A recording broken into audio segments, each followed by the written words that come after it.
Орталық Қазақстанның шырақшысындай болған айтулы тұлғалардың бірі белгілі драматург Әлжаппар Әбішев 1907 жылы 15 қазанда Қарағанды облысының Қарқаралы ауданында туған. Еңбек жолын Қарағандыда шахтер болудан бастаған. Сол кезден бастап алғашқы әңгімелерін жазған. Лениншіл жас газетінде бөлім меңгерушісі, Мәдениет және искусство журналында редактордың орынбасары қызметтерін атқарған.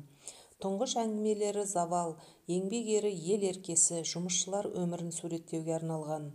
Армансыздар повесінде қазақ шаруаларының өмірін суреттесе, Төлеген Тоқтаров, Саржан, Үлкен жолда, Терең тамырлар повестерінде, Жас түлектер, Сахара сәулеті романында, Намыс гвардиясы, Отан үшін, Қырағылық, Мен өлмеймін, Достық пен махаббат пьесаларында қазақ халқының майдандағы, елдегі жанқиярлық қажыр-қайратын, олардың жеңіске деген сенімін шынайы көрсетеді.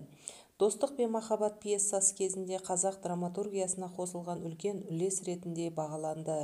Бір семья, күншілдік, Кім менің әкем, Сәкен, Белгісіз батыр, Армандастар, Мансап пен ұждан, Мәди, Көлеңкелер қалай жоғалады, Нұрлы жаңбыр, Кәусар, Ажалсыз адам, Сәкен аманаты пьесаларында адамгершілік, мораль тақырыптарын қозғады.